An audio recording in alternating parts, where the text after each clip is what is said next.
नमस्कार। हम सब ने रामायण की कहानी सुनी है ना? पर आज हम सिर्फ कहानी नहीं दोहराने वाले। नहीं, आज हम जानेंगे उस कहानी के पीछे की कहानी, वो वजह, वो बड़ा संकट जिसके कारण ये सब कुछ हुआ। आखिर ऐसा क्या हो गया था कि सृष्टि के पालक भगवान विष्णु को एक साधारण इंसान का रूप लेना पड़ा? कहते हैं ना, हर बड़ी कहानी की शुरुआत एक बड़े संकट से होती है। और त्रेता युग में वो संकट इतना बड़ा था कि धरती खुद पीड़ा से कराह रही थी। सोचिए, ये सिर्फ एक कहावत नहीं है, ये उस जमाने की सच्चाई थी।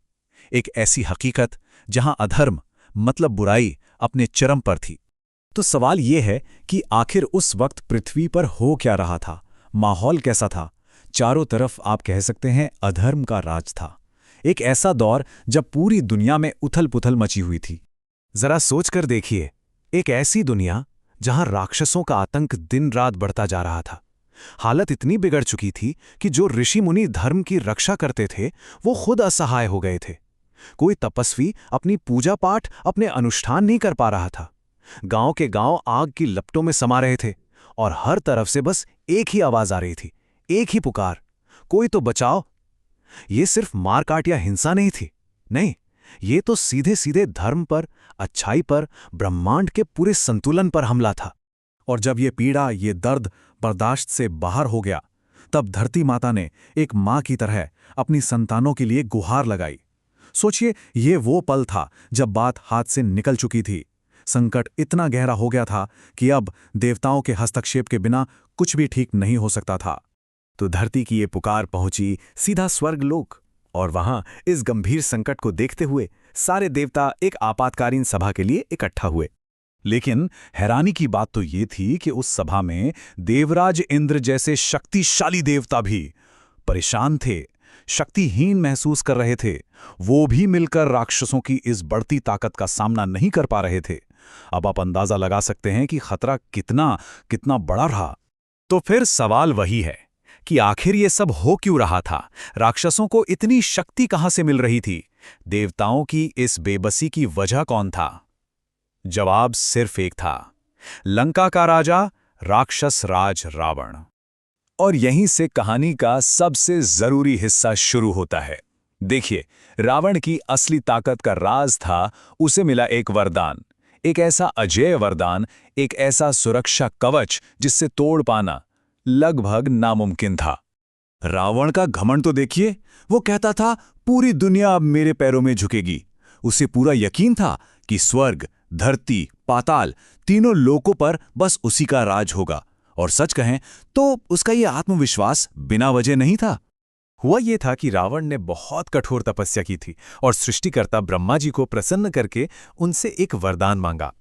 और वरदान क्या था कि उसे कोई भी देव, कोई दानव, यक्ष, गंधर्व, मतलब कोई भी दिव्य शक्ति, कोई भी सेलेस्टियल बीइंग उसे मार नहीं सकता। ये तो एक तरह से अमर होने जैसा ही था। लेकिन कहते हैं ना, हर कहानी में एक मोड़ आता है, और यहां भी आया। जैसा अक्सर होता है, जो रावण की सबसे बड़ी ताकत थी, वही उसकी सबसे बड़ी गलती, उसकी सबसे बड़ी कमजोरी बनने वाली थी। उसके उस परफेक्ट वरदान में एक बहुत ही बड़ी चूक थी। असल में रावण को अपने अहंकार ने ही अंधा कर दिया था। जब उसने ब्रह्मा जी से वरदान मांगा तो उसने सबसे अपनी सुरक्षा मांगी, देवताओं से, दानवों से, यक्षों से, मतलब हर उस शक्ति से जिसे वो अपने लिए खतरा मानता था। लेकिन अपने इसी घमंड में वो एक नाम लेना भूल गया। किसका? मनुष्यों का, इंसानों का। उसने सोचा, अरे ये तुच्छ कमजोर इंसान मेरा क्या बिगाड़ लेंगे, और उसने उनका जिक्र तक नहीं किया। और बस यही थी रावण की सबसे बड़ी, सबसे घातक भूल। जैसे ही देवताओं को ये बात समझ आई, उन्हें तुरंत इस पूरी समस्या का हल मिल गया। वो रावण जो सबको अजेय लगता था, उसे मारने का रास्ता अब साफ था। उसकी मृत्यु सिर्फ एक मनुष्य के हाथों हो सकती थी। अब जैसे ही ये रास्ता साफ हुआ, तो ब्रह्मांड के संरक्षक भगवान विष्णु ने खुद आगे बढ़कर इस मामले में हस्तक्षेप करने का फैसला किया। उन्होंने धर्म को वापस स्थापित करने के लिए एक संकल्प लिया। और भगवान विष्णु ने कहा, समय आ गया है, धर्म की रक्षा के लिए मैं अवतार लूंगा। सोचिए, ये वो पल था, वो निर्णायक वचन था जिसने सब कुछ बदल दिया। इस एक घोषणा ने देवताओं में एक नई उम्मीद, एक नई आशा जगा दी। तो अब योजना बिल्कुल साफ थी। रावण के वरदान की उसी एक चूक का, उसी एक लूपहोल का फायदा उठाने के लिए भगवान विष्णु खुद एक मनुष्य के रूप में धरती पर जन्म लेंगे। ये कितना बड़ा फैसला था कि पूरी सृष्टि का पालक अधर्म को मिटाने के लिए एक इंसान की सारी सीमाओं को स्वीकार करेगा। तो ठीक है, स्वर्ग में तो योजना बन गई। अब सारा ध्यान स्वर्ग से हटकर धरती पर उस जगह पर आ गया जहां इस दिव्य योजना को असलियत का रूप लेना था। तो देखिए कैसे सारी कड़ियां जुड़ रही हैं।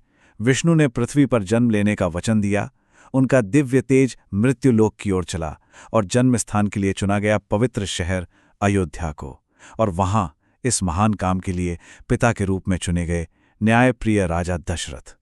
सब कुछ एकदम सही जा रहा था। योजना तैयार थी, जगह चुन ली गई, पिता भी चुन लिए गए। लेकिन एक छोटी सी समस्या थी। राजा दशरथ बहुत अच्छे राजा थे, उनकी प्रजा उनसे बहुत खुश थी, पर उनके खुद के जीवन में एक बहुत बड़ा दुख था। उनकी कोई संतान नहीं थी। तो अब इस समस्या का समाधान कैसे हो? इसका हल भी एक दिव्य उपाय से ही निकला। राजगुरु ने राजा दशरथ को एक विशेष यज्ञ, पुत्र कामेष्ठी यज्ञ करने की सलाह दी। इस यज्ञ का लक्ष्य था देवताओं को प्रसन्न करके उनसे पुत्र का वरदान मांगना, और यही यज्ञ भगवान विष्णु के अवतार का जरिया बनने वाला था। तो बस राजा दशरथ ने यज्ञ की तैयारियां शुरू कर दी।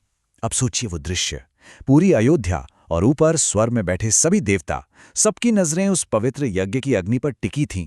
सबकी सांसें रुकी हुई थीं, क्योंकि इस यज्ञ की सफलता पर सिर्फ एक राजा की संतान की इच्छा नहीं, बल्कि इस पूरी धरती का भविष्य टिका था। तो क्या ये यज्ञ सफल होगा? क्या देवताओं तक राजा दशरथ की पुकार पहुंचेगी? क्या वो रक्षक, वो उद्धारकर्ता पृथ्वी पर आएगा जिसका पूरी सृष्टि इंतजार कर रही है?